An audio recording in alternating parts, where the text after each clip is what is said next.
If you're over 50 and you've been taking magnesium for sleep, anxiety, or muscle cramps, but nothing's changed, here's the hard truth. You are likely swallowing chalk. And that chalk is doing more for your toilet than it ever did for your nervous system.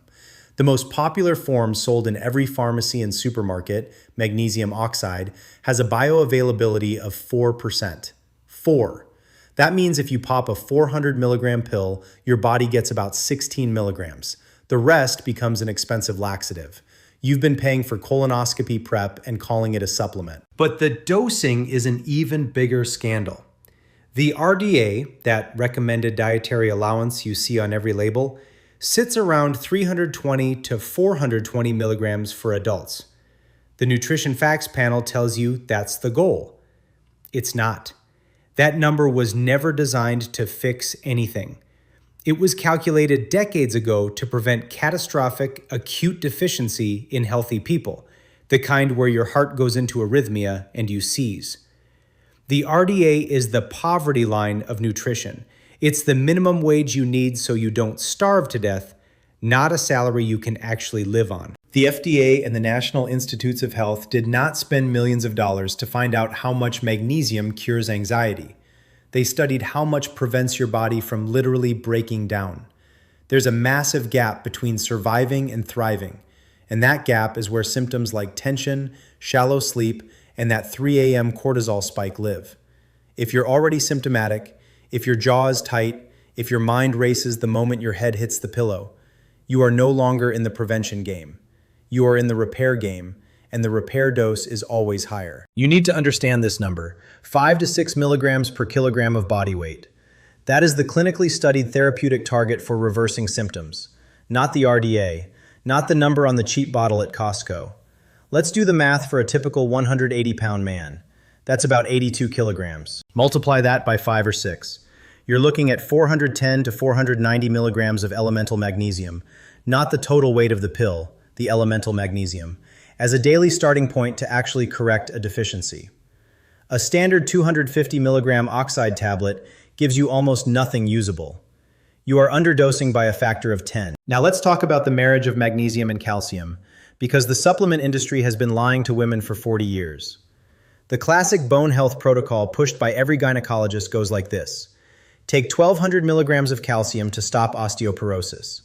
Here's what they left out of the pamphlet. Without magnesium, calcium does not politely go into your bones. It stays in your blood, calcifies your arteries, stiffens your heart, and triggers muscle spasms. Taking high-dose calcium without magnesium isn't supplementation. It's arterial cement. Calcium contracts your muscles. It's the drummer that says, go, go, go. Magnesium relaxes them. It's the conductor that says, stop, rest, reset. If your eyelid won't stop twitching, if your calf seizes up in the middle of the night, that is calcium slamming on the gas pedal, while your magnesium brake pads are worn down to the metal. You need a 3-to-1 ratio of calcium to magnesium, or even 2-to-1, for your nerves to fire smoothly. But the average Western diet is pushing 10-to-1, sometimes 15-to-1, thanks to dairy, fortified flour, and cheap supplements. This is the problem that nobody over 50 can escape. As you age, 2 traitors are working against you. First, your stomach acid naturally declines. You need robust hydrochloric acid to ionize magnesium and absorb it, and after 60, you're likely operating at half capacity. Second, your kidneys lose efficiency at holding on to magnesium. Stress, diuretics, blood pressure meds, even your morning coffee, they all force your kidneys to flush magnesium out faster than you can eat it. So you're absorbing less and pissing out more. That's a leaky bucket in a drought. So you go to your primary care physician and you say, I can't sleep. My mind won't shut off. I feel irritable and wired but tired. And they run a standard serum magnesium test.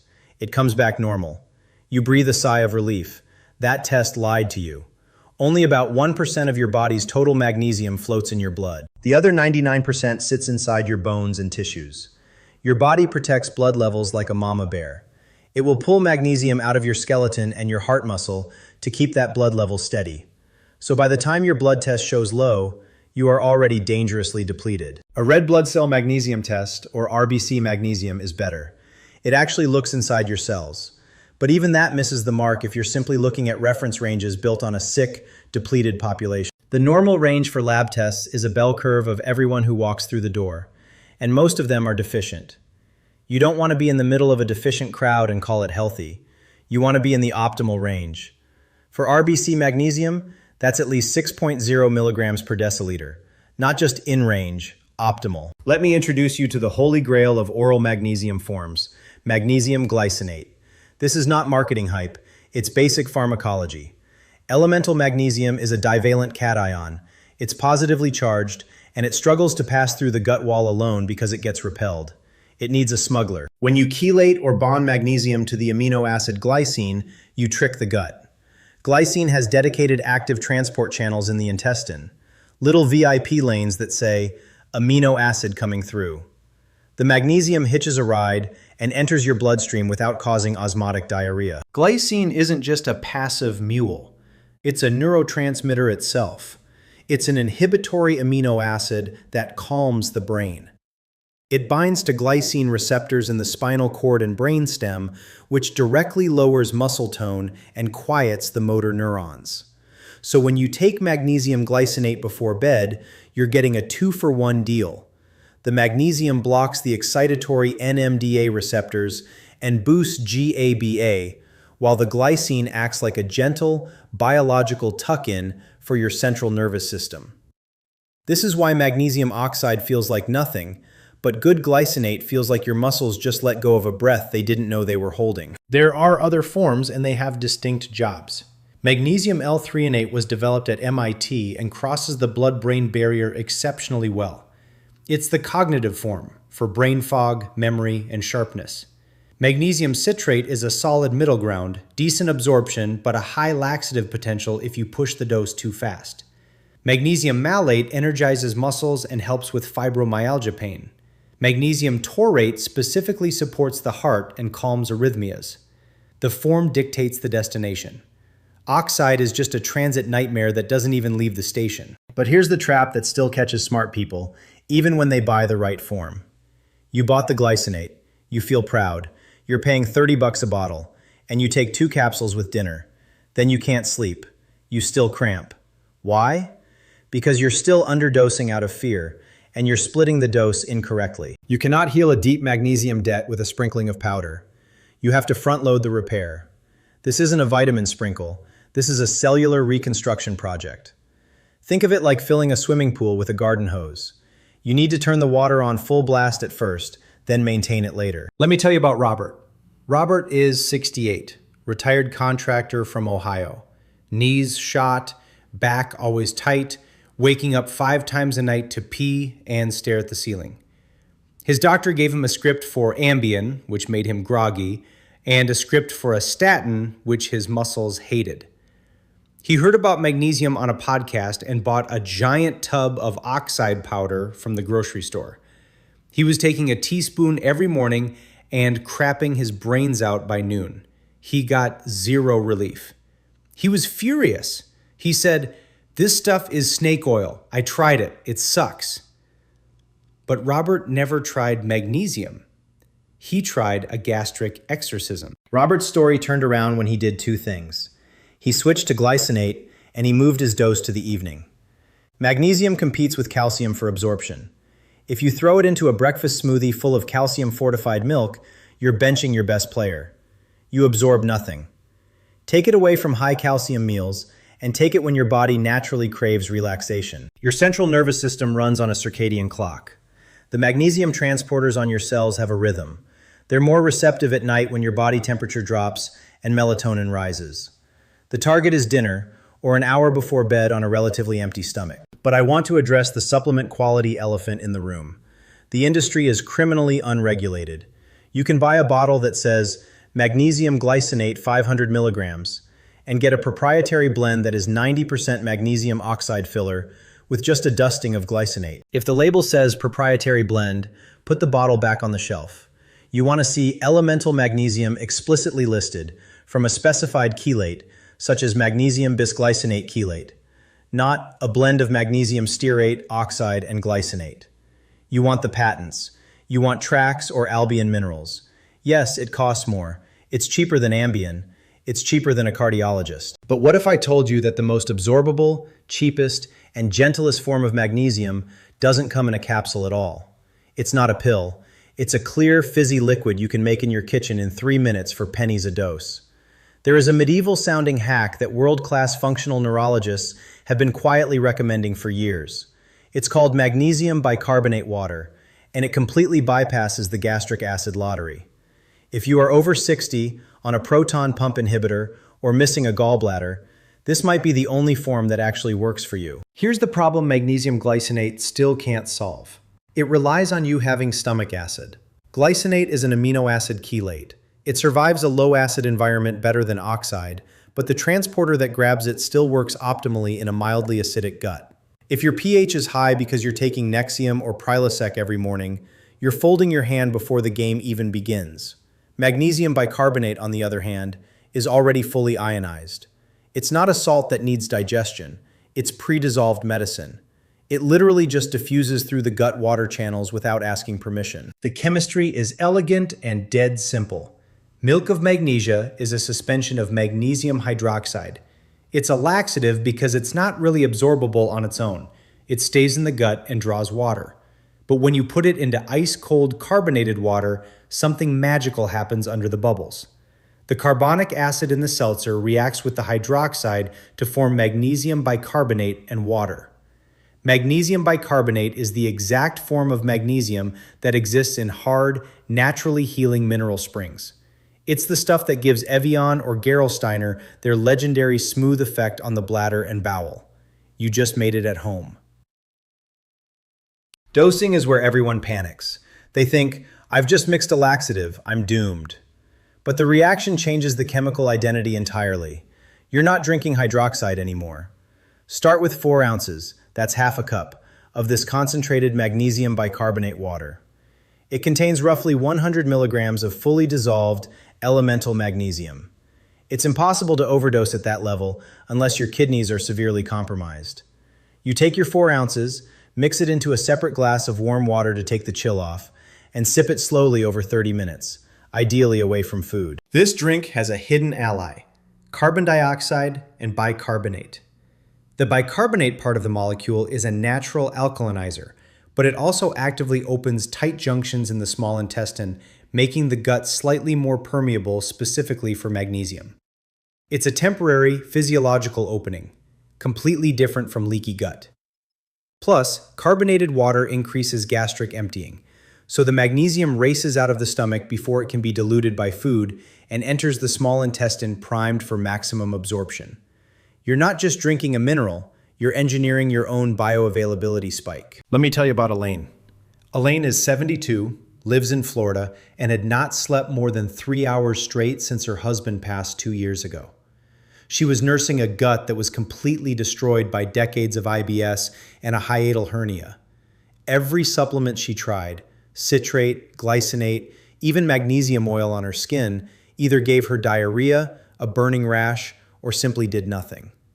Her daughter found a video online about magnesium bicarbonate water, and Elaine, a retired biology teacher, said, "That's nonsense. That's for pipes." She was wrong. She finally tried it on a Sunday afternoon with a $2 bottle of Publix seltzer. That evening, she took her 4 ounces mixed into warm chamomile tea. She sat on her porch, drank it slowly, and expected her stomach to gurgle and revolt. It did nothing. No pain, no urgency. She went to bed at 9, and she woke up at 5:45 in the morning when her neighbor's dog barked. She had slept through the entire night for the first time in 2 years. She walked to the bathroom and realized her calf muscles, which usually seized up when she pointed her toes, stayed silent. She sat on the edge of her bed and cried, not from sadness, from relief. This water is not a replacement for all supplementation. It's your morning and evening bridge. Because it's so gentle, you can take it twice a day, once in the mid-morning to prevent daytime muscle fatigue, and once with your evening wind down to prime the glycine and GABA systems without worrying about a fecal emergency at midnight. If you failed every magnesium protocol, the bicarbonate route is your restart button. It rebuilds your tissue stores without triggering the laxative threshold, which for a sensitive senior gut is literally everything. A critical safety note: you must use ice-cold, plain, unsweetened carbonated water. Do not use tonic water. It has quinine, which can interact with heart medications. Do not use warm water. The pressure buildup from the reaction in a warm bottle can cause it to explode. Do not use flavored seltzers with citric acid initially. The acid can kick the reaction too fast and create a mess. And always let the mixture sit in the fridge with the cap on tight for an hour or two until it turns crystal clear. If it's cloudy, the reaction isn't finished, and you're still drinking unreacted magnesium hydroxide. That's what causes the laxative effect. Elaine stayed on the bicarbonate water only for 3 weeks. That's the typical loading phase. Her brain fog lifted enough that she started reading books again. Her hand tremor, which her doctor had told her was early Parkinson's, disappeared. It was never Parkinson's. It was a magnesium depletion tremor, a well-documented neurological symptom of excitotoxicity, where the hands shake because the inhibitory system isn't dampening the motor signals. Once her tissue stores came back online, her nervous system stopped screaming. Magnesium's role in the brain is literally to put a hand on the shoulder of your screaming neurons and say, "Shh, enough." It does this by plugging the NMDA receptor.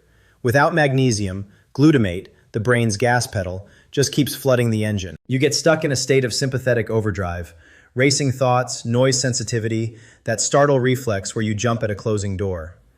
Elaine had been living like that for years, and no therapist, no SSRI, and no benzo touched the root cause. The root cause was an NMDA receptor that was stuck open, and only magnesium could block it. Now you might be thinking, can't I just drink mineral water instead of making the concentrate? You can. Gerolsteiner, for example, has about 100 milligrams of magnesium per liter. But you'd need to drink an entire liter to get an effective dose, and it's expensive. A 2-liter bottle of seltzer and a bottle of milk of magnesia costs maybe $4 and makes 45 servings.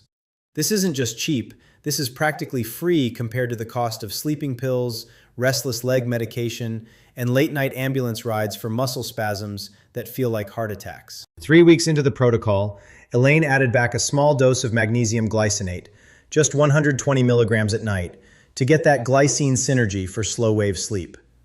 Her bicarbonate water had rebuilt the storage tank. Now she had the luxury of using the deep sleep form without her bowel rebelling. She describes her sleep now as the sleep I had in my 20s, when my head hit the pillow and the world just switched off. That's not poetry. That's GABA finally working the way it was designed to, now that magnesium has control of the master switch. Let's address the elephant in the room, kidney disease. If you have end-stage renal failure or an eGFR below 30, you should not be experimenting with magnesium without a nephrologist. Your kidneys are your safety valve. They excrete excess magnesium effortlessly in healthy people, but if your filtration rate is abysmal, you can accumulate it. However, for the majority of people over 50 with typical age-related decline, the therapeutic window is wide. Your body was designed to handle magnesium from mineral-rich water. It knows exactly how to turn the faucet off by simply reducing absorption when you're full. Laxation isn't your body saying too much. It's your body saying wrong form. So where does this leave you? Standing in the supplement aisle or in front of your fridge? You've learned that the RDA is a starvation number, that oxide is a chalky laxative, that glycinate is your deep sleep friend, and that kitchen bicarbonate water is your gut-safe loading dose. The knowledge alone isn't enough. You have to time it right. Magnesium isn't a set-it-and-forget-it supplement. It's a circadian signal. Your body's magnesium levels naturally dip in the evening to slightly raise your heart rate for sleep transition. But if you're already depleted, that dip becomes a crash, and cortisol spikes at 3 a.m., yanking you awake. The timing of your dose is the architecture of your night. Tomorrow morning, you're going to have a choice. You can keep taking the drugstore oxide because it's what you've always done, and you can keep pretending it's working. Or you can get your hands on some plain seltzer, a simple bottle of magnesium glycinate, and start a rhythm that matches your biology. The repair protocol isn't complicated, it's just precise. And once you get the dose, the form, and the clock right, your body will do what it's been trying to do all along. It will finally rest. But before you drive to the store, there is one more silent killer of magnesium status that no supplement can outrun. It's not your diet, it's not your age. It's a 5-letter molecule that hijacks your kidneys and forces them to dump magnesium so aggressively that you can take the most expensive glycinate in the world and pee it straight into the toilet within hours. That molecule is glucose.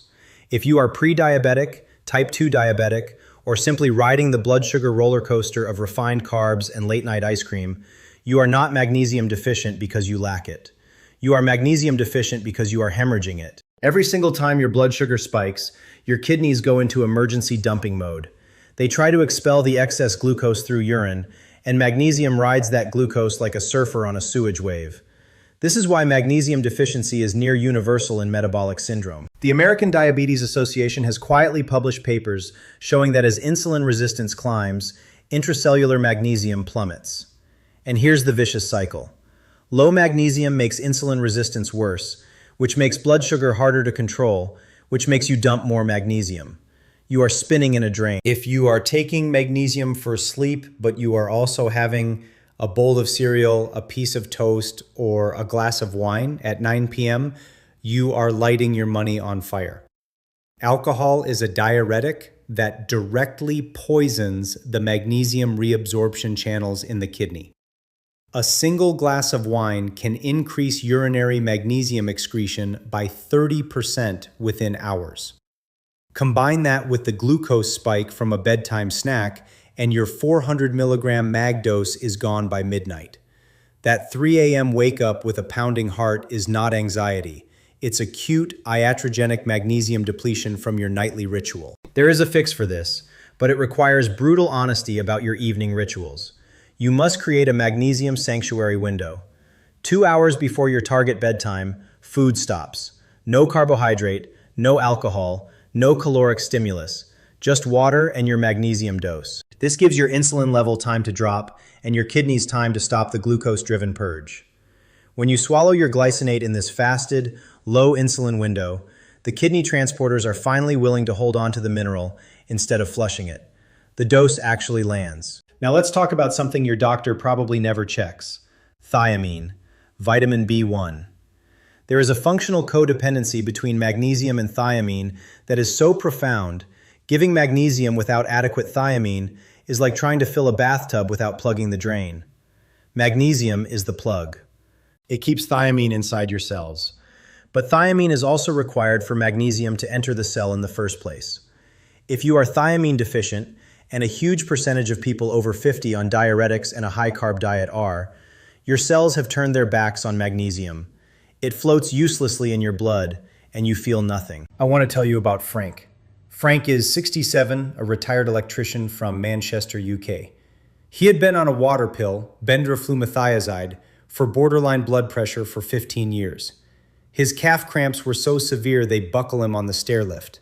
He was taking 800 milligrams of magnesium citrate, and his bowels tolerated it, but his cramps didn't budge. His sleep was trashed. He was so thiamine depleted from the diuretic, which famously flushes out B1, that his peripheral nerves were screaming, and no amount of magnesium could silence them without the missing cofactor. He added 100 milligrams of benphthiamine, and within 4 days, the cramps stopped like a radio being switched off. You might be surprised to learn that magnesium isn't your only muscle relaxant. It's the conductor, but potassium is the first chair violin. Magnesium controls the sodium-potassium pump on every cell. If magnesium is low, the pump fails, and potassium leaks out of the cell while sodium piles in. You become waterlogged and crampy simultaneously. This is why athletes chug bananas and still seize up. Without magnesium, potassium can't get inside the cell where it works. Taking high-dose magnesium without ensuring adequate potassium is like gassing up a car with a dead battery. You need both sparks. So your protocol must expand just slightly. You're not taking pills in isolation. You're eating to support the ecosystem. Potassium is almost never needed as a supplement if you're eating a few servings of avocado, spinach, potatoes with the skin, or coconut water. I don't want you taking potassium pills. Those are dangerous if you have kidney issues. I want you eating the foods that have it in natural, slow-release form. And you pair that potassium-rich meal at lunch, far away from your magnesium dose in the evening, because high-dose potassium and magnesium together in the gut can create an osmotic battleground. And now we reach the most overlooked piece of the entire puzzle, your oral microbiome. This sounds bizarre, but your mouth is a magnesium sensor. The parotid glands, your major salivary glands, secrete a hormone called porotin, which is involved in magnesium metabolism. When you chew your food properly and stimulate saliva, you prime your gut for mineral absorption. People who gulp smoothies and swallow pills without the act of mastication miss the cephalic phase of digestion entirely. Your body needs to know that food is coming, or it doesn't deploy the proper enzymes. Chew your food, and if you're taking a powdered magnesium drink, swish it gently around your gums for a few seconds before you swallow.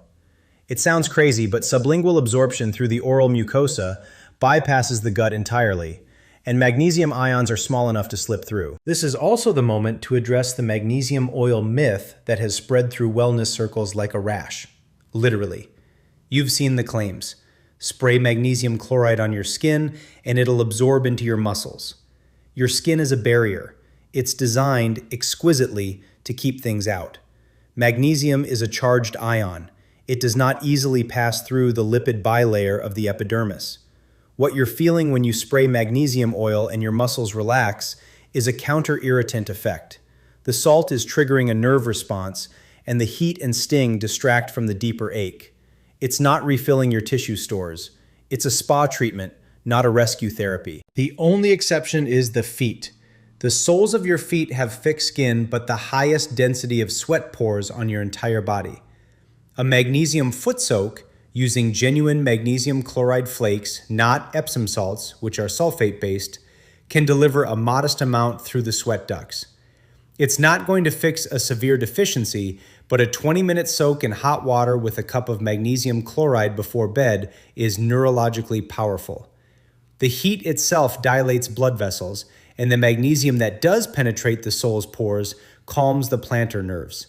It's a legitimate part of a calming sleep ritual, just don't mistake it for an oral dose replacement. Let's come back to Frank.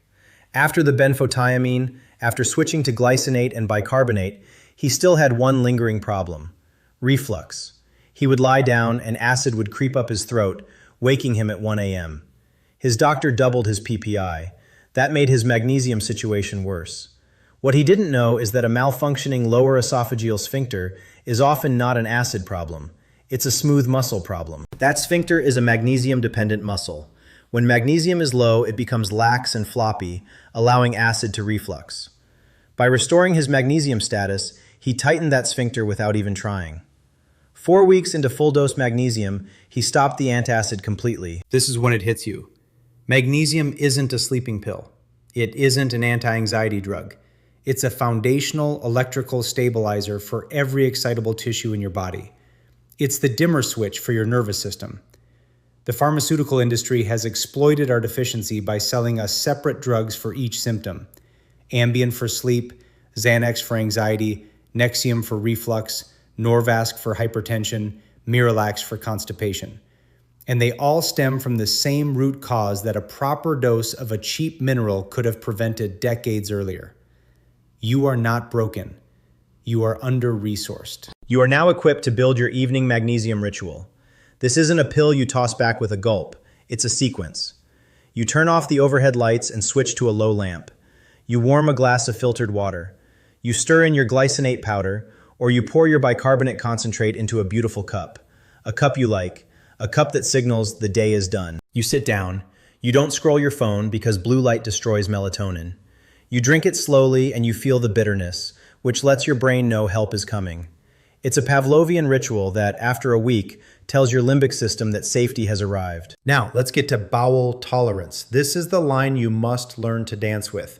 Every form of magnesium, except glycinate and bicarbonate, has a laxation threshold. You need to find your personal ceiling. The rule is simple. Start with a moderate dose, increase every 3 days, and when your stool becomes too loose, not diarrhea, just looser than you'd like, you back down to the previous dose. That's your personal therapeutic maximum for that form. For glycinate, most people never reach a laxation threshold. For citrate, many hit it at 300 milligrams. This is not failure. This is you listening to your gut with surgical precision. There is a deeper sleep stage that most people have not touched in years. It's called slow wave sleep, and it's the stage where your glymphatic system washes your brain and your memories consolidate. Magnesium glycine powerfully increases time spent in slow-wave sleep by calming the locus ceruleus, the brain's main norepinephrine center. When you get your dose and your timing right, you don't just sleep. You plunge down into the restorative basement of consciousness where healing happens.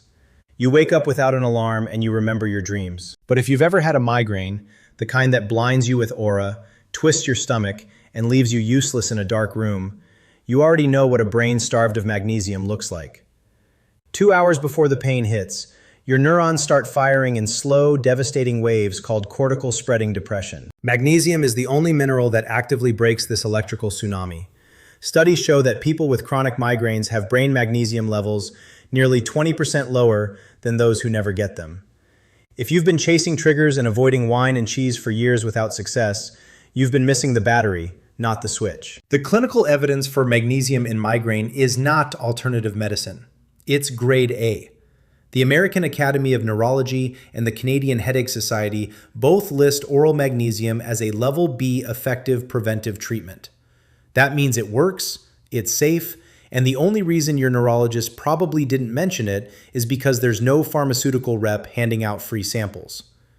The dose used in the landmark studies wasn't the RDA. It was 600 milligrams of elemental magnesium daily, usually in a high absorption form like magnesium dicitrate or a glycinate blend, split into 2 doses. Here is where the form matters brutally for migraineurs. You need a form that crosses the blood-brain barrier efficiently and doesn't cause diarrhea, because a migraine gut is already hypersensitive. Magnesium threonate has special access to the brain because it's derived from a vitamin C metabolite, but it's expensive. Magnesium glycinate works for many, but the form with the strongest migraine-specific evidence is magnesium dicitrate, a fully reacted, soluble organic salt that opens endothelial tight junctions. Not the fizzy laxative you find at the pharmacy, but a true, non-acidic chelate. If your migraine protocol consists of a cheap citrate capsule that sends you to the bathroom, you're not preventing anything. You're dehydrating yourself into another attack. Consider the case of Diane. Diane is 58, a retired school principal from Oregon, and she'd had menstrual migraines in her 40s that transformed into chronic, almost daily headaches after menopause. She was on a beta blocker for prevention and triptans for rescue, and she felt like a zombie. Her neurologist finally tested her RBC magnesium after she demanded it. Her level was 3.9, technically normal, functionally disastrous. She started on 500 milligrams of magnesium glycinate, split morning and night, and 100 milligrams of CoQ10 as a mitochondrial cofactor. Within 2 months, her migraine days dropped from 22 per month to 4. Now let's talk about the heart, because your heart is just a specialized muscle that never gets to rest, and it is exquisitely sensitive to magnesium. If your magnesium is low, your heart becomes irritable. It throws extra beats. It flutters. It pounds after a glass of wine. This is not a panic attack. This is a myocardial cell that can't keep calcium out, so it's contracting when it should be filling. Magnesium is nature's calcium channel blocker. It doesn't poison the calcium channels like a drug. It simply puts the gatekeeper back on duty. For many people with lone atrial fibrillation or benign PVCs, the first line of defense should not be a beta blocker. It should be a therapeutic trial of magnesium. The blood pressure piece is also undeniable. Dozens of meta-analyses show that supplementing with 300 to 400 milligrams of magnesium daily can drop systolic blood pressure by 2 to 5 points, and more if your blood pressure is higher to begin with. It does this by relaxing vascular smooth muscle, reducing peripheral resistance. But the effect is only seen if you're actually deficient. Taking it while already adequate won't drop your blood pressure dangerously. Your kidneys will excrete the excess.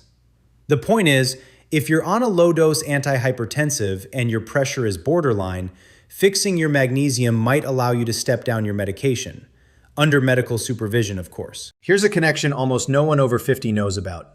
Magnesium and vitamin D are sisters, not strangers. You can swallow all the vitamin D3 you like, but if you don't have adequate magnesium, it stays in its storage form, inactive and useless. Every enzyme that converts vitamin D into its active hormonal form requires magnesium as a cofactor. Worse, taking high doses of vitamin D without magnesium can actually worsen magnesium deficiency because the body pulls magnesium from your tissues to metabolize the D. If you started supplementing D3 for your bones and suddenly felt more anxious, more crampy, and your sleep fell apart, you didn't get a detoxicity. You created a magnesium emergency. This is one of the main reasons I want you to think about magnesium before you think about a high-dose vitamin D protocol. The current trend of megadosing 10,000 IU of D3 daily is dangerous if your magnesium tank is empty. The wiser path is to first load with magnesium for at least 2 weeks, then introduce a modest dose of D3 with vitamin K2, all while continuing the magnesium. Your bones need the trio, but magnesium is the director. You wouldn't build a house by hiring the painters before the electrician has wired the walls. We need to talk about testing one more time because you're going to ask, what test should I get to prove I'm on the right track? The truth is, you are the test. A symptom journal is more clinically useful than a serum magnesium level. Rate your sleep, your muscle twitches, your anxiety, your constipation, your heart flutters, on a scale of 1 to 10 every morning for 2 weeks. Then start the protocol. If those numbers don't shift meaningfully by week 3, you either have the wrong form, you're taking it wrong, or there's a deeper issue like thiamine deficiency or gut malabsorption that needs a functional medicine detective. There's a specific kind of muscle cramp that deserves its own mention because it's so common after 60. Restless leg syndrome. That creeping, crawling, must-move-them sensation that ruins your evening movie and your partner's sleep. RLS is strongly linked to brain iron deficiency, but iron and magnesium are dance partners. Magnesium helps the iron transport protein transferrin do its job, and magnesium's direct muscle relaxing effect often eliminates the sensory torture. A study in the journal Sleep found that magnesium supplementation improved RLS symptoms significantly, especially when taken in the evening. But the form must be glycinate or bicarbonate. Anything with a laxative effect will just wake you up anyway. You might be wondering about laxation again, because for many of you, constipation is a daily battle. And yes, magnesium citrate is an osmotic laxative. Some of you need that. But if your goal is neurological repair, you can't tolerate a full 400 milligram laxative dose of citrate every night. You'll be chained to the bathroom. This is where the bicarbonate water comes in brilliantly. It can be increased to 8 ounces twice a day, delivering a solid total of 200 milligrams of fully ionized magnesium, providing a gentle, hydrating laxative effect that never irritates the bowel. If you need more laxation, you increase the water. If you need more neural repair, you add a separate glycinate at dinner, because the glycinate won't add to the laxative load. I want to mention a quiet tragedy I see often in cardiac wards. A patient comes in with atrial fibrillation. They're put on a diuretic to manage fluid and blood pressure. The diuretic flushes out potassium and magnesium. They're magnesium tanks. Their heart becomes more irritable. They're given amiodarone or beta blockers, which further deplete magnesium. They go home weak, exhausted, and in a mental fog. No one checks their RBC magnesium. No one repletes it. They bounce back months later in heart failure.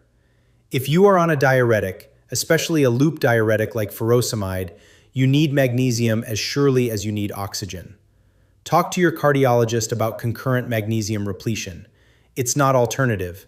It's standard of care in ICUs. Magnesium also plays a role in kidney stones. That confuses everyone. You might think, wait, I had calcium oxalate stones. Why would I take a mineral? Because magnesium in the gut binds to oxalate before it can be absorbed. If you eat spinach, almonds, or chocolate, all high oxalate foods, magnesium sacrifices itself, forming magnesium oxalate in your stool instead of letting it pass into your blood and combine with calcium in your kidneys. Magnesium is a kidney stone shield. A low magnesium diet nearly doubles the risk of recurrent stones. Magnesium citrate specifically alkalinizes urine and binds oxalate. If you've had stones, the last thing you should do is avoid magnesium. Let me tell you about June. June is 74, lives in Devon, England, and had passed 5 kidney stones in 10 years. She was told to avoid all leafy greens because of oxalates, so she ate mostly white bread, tea, and dairy. She was terrified of supplements. Her daughter, a nutrition student, convinced her to try magnesium citrate at 250 milligrams daily. Within a year, her stone recurrence stopped. 2 years later, she had none. Her urologist said it was anecdotal. June didn't care. She'd stopped writhing on the bathroom floor every Christmas. Sometimes a clean toilet is the only evidence you need that the mineral is working. We haven't spoken much about daytime dosing because the evening dose is sacred, but some of you need split doses. If your anxiety is constant, not just nocturnal, your brain is burning through magnesium at a rate a single dinner dose can't cover. A small morning dose of magnesium threonate, 50 milligrams elemental, can quiet the racing mind without sedation. Threonate doesn't make you sleepy. It sharpens you by calming the noise. And for muscle cramps that hit during a walk or while gardening, a mid-afternoon dose of bicarbonate water is like sending an electrician out to fix the short before the fire starts. I want to touch on a symptom that rarely gets linked to magnesium but should be: tinnitus, the ringing in your ears, especially if it's accompanied by noise sensitivity or hyperacusis, can be a manifestation of excitotoxicity in the auditory nerve. The inner ear uses massive amounts of energy, and the hair cells are vulnerable to calcium overload. Some otologists are now trialing magnesium as a neuroprotectant for hearing loss. A daily therapeutic dose of magnesium may not cure tinnitus, but it can often turn down the volume by stabilizing the nerve firing threshold. If your ears scream in a quiet room, your brain is simply too excited. Magnesium can shush it. You've heard me say a dozen times that magnesium is safe, but I have to tell you the rare signs that you've truly taken too much. You won't miss them. Before magnesium ever reaches a toxic blood level, your gut will have screamed at you. Loose stools, cramping, and urgency are your early warning system. If you ignore those, you might progress to lethargy, a sudden drop in blood pressure, or a slow heartbeat. But this requires either massive, reckless dosing of something like a citrate salt or severe kidney failure. For the rest of you with working kidneys, your body will politely show you the exit long before you reach danger. What you should actually fear is not taking too much magnesium, but staying deficient in a world that burns it like cheap fuel. Chronic magnesium deficiency doesn't just steal your sleep or your peace. It accelerates arterial stiffness, promotes systemic inflammation, and shrinks the hippocampus, the memory center of your brain. An observational study from the Netherlands showed that people with low magnesium intake had a significantly higher risk of dementia. You are not just treating a cramp. You are preserving the architecture of your brain for the next 20 years. That's the scale we're talking about. If you're over 50 and taking a statin, you probably know the ache. That deep, gnawing muscle pain that makes you feel like you've aged 10 years overnight. Your doctor might have called it just part of getting older, or switched you to a different brand. But statins don't just block cholesterol synthesis. They also block your body's production of coenzyme Q10, the spark plug of your mitochondria, and they impair a protein called selenoprotein N, which needs magnesium to function properly in muscle repair. You are not just statin intolerant, you are magnesium starved at the mitochondrial level. The solution isn't necessarily to stop the statin, that's between you and your cardiologist, but you can aggressively support the downstream biochemistry. Magnesium glycinate at a therapeutic dose directly stabilizes muscle membranes, reduces calcium leakage, and improves ATP production. Add 100 to 200 milligrams of ubiquinol, the active form of CoQ10, and you've given your muscle cells the fuel and the calming signal they've been missing. This is not bro science. A randomized trial in the European Journal of Clinical Nutrition found that magnesium combined with CoQ10 significantly reduced statin-induced myalgia. But there's another medication mugging your magnesium that you might not even think about: your acid blocker. We touched on PPIs earlier, but I need you to understand the timescale. If you've been on omeprazole or pantoprazole for more than a year, your gut's ability to absorb protein-bound minerals is seriously compromised. PPIs also reduce the acidity needed to ionize magnesium oxide or citrate. The FDA has issued a warning about long-term PPI use and hypomagnesemia, but most patients never hear it. If you rely on these pills, the bicarbonate water becomes not just an option, but a necessity, because it completely sidesteps the need for stomach acid. Let's bring the focus to your bones, because if you're a woman over 60, osteoporosis is almost certainly on your radar. You've been told calcium, calcium, calcium, but your bones are not just calcium chalk sticks. They are a living collagen matrix mineralized with calcium phosphate crystals, and magnesium is the glue that holds the crystal structure together. Magnesium stimulates the hormone calcitonin, which pulls calcium into bone, and suppresses parathyroid hormone, which breaks bone down. Without it, calcium supplements alone can actually increase your risk of kidney stones and arterial calcification, while your bone density barely moves. A Japanese study following postmenopausal women found that higher magnesium intake was independently associated with higher total bone mineral density. Not calcium, not just vitamin D, magnesium. And the mechanism is elegant. Magnesium is required for the enzyme that converts vitamin D into its active bone-building form. So every glass of milk or calcium tablet you take that isn't escorted by adequate magnesium is an opportunity lost. It's like trying to build a brick wall with all the bricks you want, but no mortar. The bricks just slide off and land in your arteries. Now I want to introduce you to a mineral partnership you've probably never heard of, boron. Boron is a trace mineral found in prunes, raisins, and almonds, and it's a gatekeeper for magnesium retention. In areas where the soil is boron deficient, magnesium depletion is rampant no matter how many nuts people eat. Boron reduces the urinary excretion of magnesium by stabilizing kidney tubule membranes. If you're taking magnesium but still not feeling the full effect, and your diet is devoid of these boron-rich foods, your kidneys might just be flushing the magnesium out the back door. Adding 3 dried prunes a day or a 3 milligram boron supplement can lock the gate. We've spoken about anxiety as a brain problem, but let's talk about depression. Not the existential sadness of a life unlived, but the flat, gray anhedonia where nothing sparks joy. Serotonin is the molecule we target with antidepressants, but serotonin synthesis requires the enzyme tryptophan hydroxylase, which is magnesium dependent. More importantly, magnesium modulates the NMDA receptor, and overactive NMDA is implicated in treatment-resistant depression. Ketamine, the breakthrough drug for suicidal depression, works by blocking NMDA receptors. Magnesium does the same thing, gently, without a dissociative trip. A clinical trial in 2017 found that 248 milligrams of elemental magnesium daily for 6 weeks significantly improved depressive symptoms, with effects noticeable in just 2 weeks. Meet Stephen. Stephen is 62, a retired accountant from Toronto. He was not sad, he was just empty. His wife dragged him to a naturopath after he said he didn't see the point of anything for months. His RBC magnesium was low. He started 400 milligrams of magnesium glycinate, split between morning and dinner, along with a B complex. 3 weeks later, his wife found him reading a novel in the garden. He said, "I don't know what happened. I just felt like it." That's the gray lifting.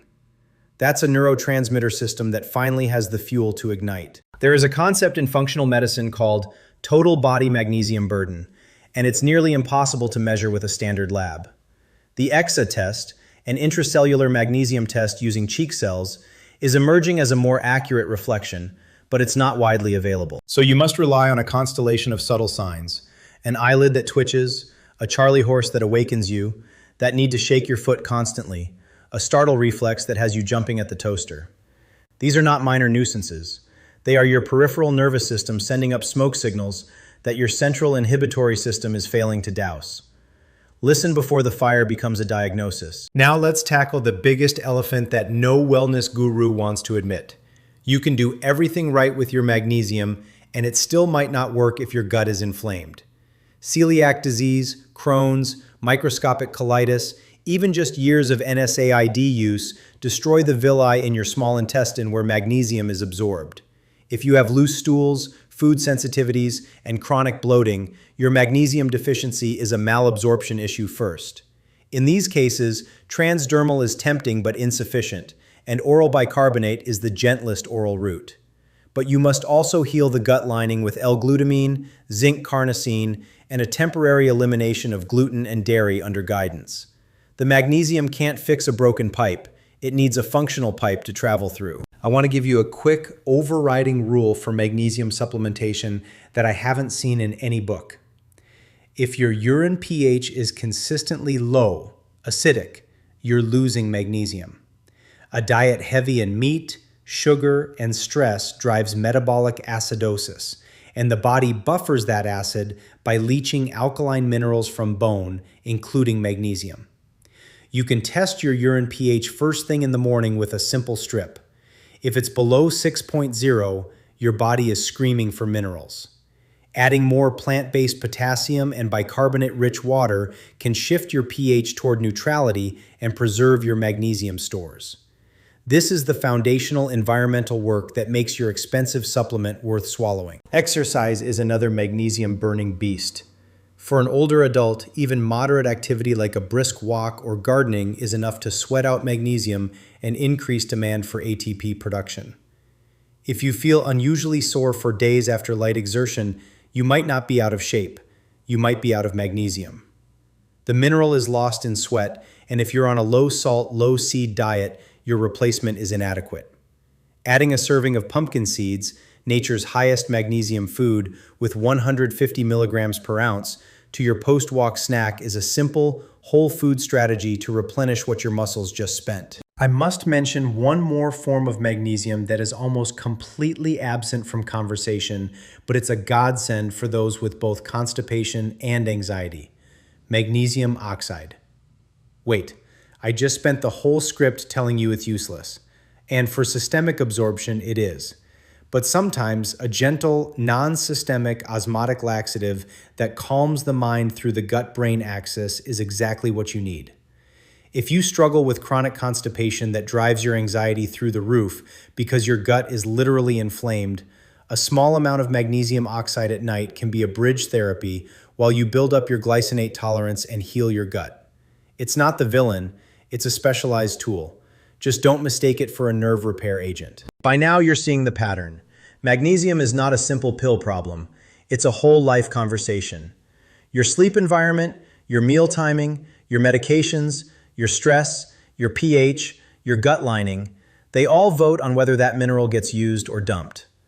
The most empowered patients I've ever met are not the ones who take the most supplements. They're the ones who take the fewest, but they take them on purpose, with precision, and they track their response like a scientist tracking a variable. You are the principal investigator of your own body. The Magnesium Protocol is your first lesson in how to listen to it properly. Let's revisit the RDA one final time through the lens of history.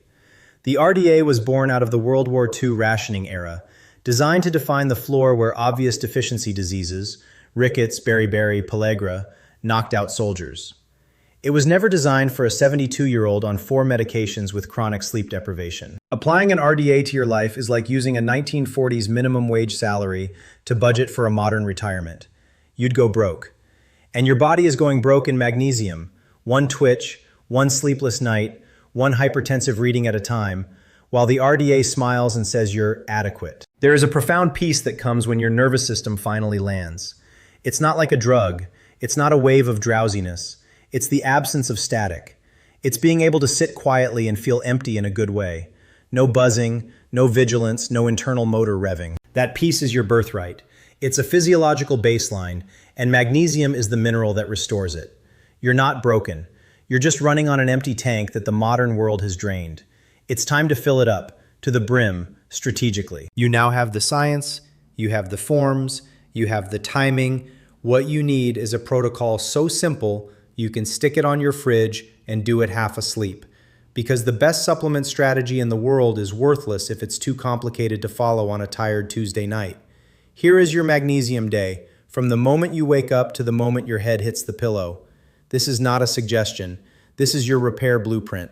Follow it for 30 days and your body will tell you the truth. No blood test needed. When you wake up, do not reach for caffeine. I know, I'm asking a lot. But caffeine is a diuretic, and it triggers a stress response that dumps magnesium. If you must have your coffee, drink a full glass of plain water first. Better yet, make that first drink 4 ounces of your homemade magnesium bicarbonate water, warmed slightly, maybe with a squeeze of lemon if you like the taste. It will not break a fast. It will not hurt your stomach. It will give your cells the first calming signal of the day without sedating you. Think of it as priming the canvas before you paint. If anxiety is a daytime companion, not just a nighttime pest, this is where a tiny morning dose of magnesium threonate earns its keep. 50 to 100 milligrams of elemental magnesium as threonate can cross into your brain within 30 minutes. It doesn't sedate, it clarifies. It puts a filter between you and the noise, so the world feels less sharp. This is particularly helpful if you're tapering off a benzodiazepine or an antidepressant under medical supervision. It smooths the rocks beneath the water.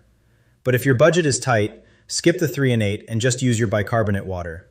Poor and calm is better than broke and wired. Lunch is your potassium and boron power hour. Build a bowl that looks like a garden. Steamed spinach, a chunk of wild salmon, half an avocado, a handful of cherry tomatoes, and a small pile of pumpkin seeds, or whatever equivalent you have.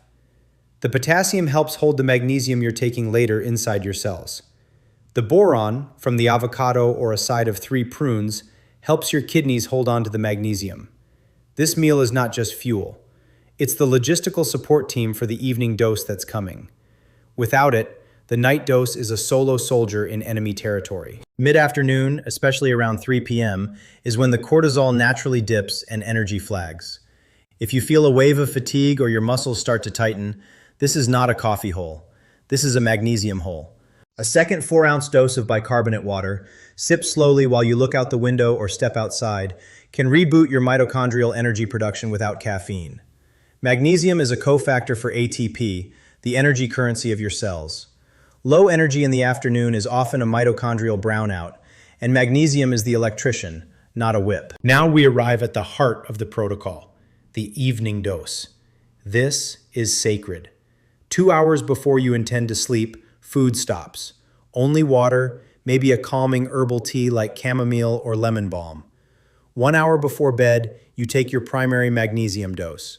For most, this is 300 to 400 milligrams of elemental magnesium as glycinate powder stirred into a small amount of warm water.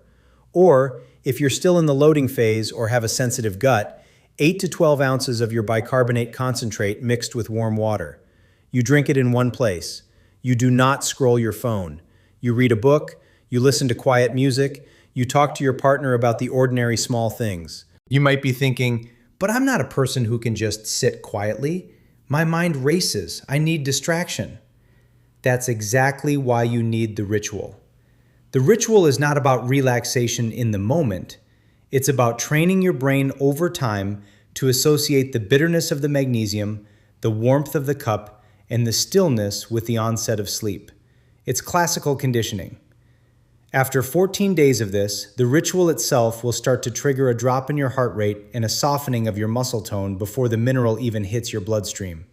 That's the power of a nervous system that remembers how to turn off. Let me tell you about Maria. Maria is 81, from Naples, but living in New Jersey. She hadn't slept naturally since her husband passed a decade ago. She was on a cocktail of melatonin, Benadryl, and a tiny sliver of Xanax. Her granddaughter, a nurse, brought her magnesium glycinate and explained the ritual. Maria, an old-school Italian cook, understood ritual. She made her warm magnesium water in the same small espresso cup she'd used every morning for 50 years. She sat by the window and prayed. Within a month, she stopped the Benadryl. Within 2, the Xanax sliver was gone. Not because she forced it, but because she forgot to take it. Her body didn't need it anymore. What Maria's story illustrates is that magnesium does not yank you into sleep like a chemical kosh. It removes the obstacles to sleep. It unclenches the jaw. It quiets the heart. It stills the twitching leg. It cools the racing thought. When those obstacles are gone, sleep is not something you chase. It's something that arrives naturally, like a tide coming in. You cannot force a tide. You can only remove the dams. Magnesium is the dam breaker. Your job is to create the basin for the tide to fill. There will be nights when sleep still doesn't come. You're human, you have grief, you have worry, you have a neighbor's dog. The goal is not perfection. The goal is resilience. A well-magnesiumed nervous system recovers faster. It doesn't spiral. A bad night doesn't become a bad week. You wake up tired but not wired. You don't catastrophize. That's the sign the mineral is working. Not that you sleep like a log every single night, but that your baseline is higher and your dips are shallower. You are more robust. That's what magnesium gives you, emotional shock absorbers. Now, the hard truth about compliance. The first 3 days you will be excited. You'll mix your drinks, you'll set your timer, you'll journal. By day 10, life will get in the way. You'll forget a dose. You'll eat late pizza and skip the ritual. And you'll think, it's not working, when really, you simply stop the protocol. This is not a medication you can take intermittently and expect stability. This is a refeeding of a starved system. It requires consistency, even when the initial placebo excitement fades, especially then. The real healing happens in those boring, repetitive middle weeks. Stick with it. Don't mistake boredom for failure. As you enter week 4, something strange might happen. You might feel worse. A mild headache, a little muscle twitching, a bit of fatigue. This is not toxicity. This is magnesium finally pushing out the toxic heavy metals it antagonizes. Aluminum, lead, maybe even excess calcium that was gumming up your cell membranes. It's a paradoxical reaction, and it passes within a few days. If it happens, do not stop. Drop your dose slightly, drink more plain water, support your liver with a little milk thistle, and let your body do the deep clean it's been waiting years to do. Healing is not always linear. And now, I have to discharge you. Not because there isn't more to say, there's always more, but because you have what you need. You have the knowledge to look at a supplement label and know if it's trash or treasure. You have a recipe for a 10-cent remedy that puts a $100 supplement to shame. You have the timing map to work with your circadian rhythm instead of against it. You have permission to use a therapeutic dose, not a starvation dose. What you do with it is up to you. You can stay in the gray, tired, cramped, anxious, medicated space. Or you can run the experiment. Your body is ready to respond. It always was. The global supplement industry is worth over $150 billion. They sell you promise in a pill, often with a form of magnesium that costs them 2 cents and gives you diarrhea. You didn't fail magnesium. Magnesium, in its cheap, mislabeled, underdosed form, failed you. You now know more about this mineral than 95% of the people selling it. So walk into the store or into your own kitchen with the confidence of someone who is no longer guessing. You're prescribing. And the prescription for a 65-year-old who can't sleep, can't think, and can't stop cramping is not 250 milligrams of oxide.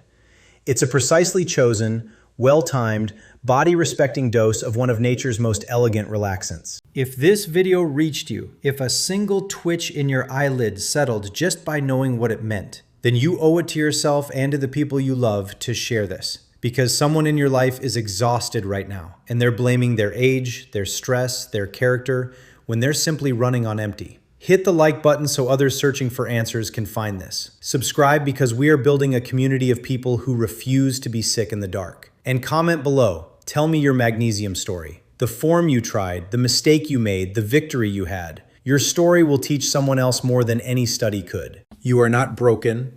You are not weak. You are not losing your mind. You are just a beautifully complex biological machine that has been running on low-grade fuel and missing parts. The manual was never given to you. Consider this your missing chapter. The rest of the story is yours to write, starting tonight, with a warm glass, a quiet room, and a mineral that has waited silently in the earth for millions of years, just to help you rest. Good night and good healing.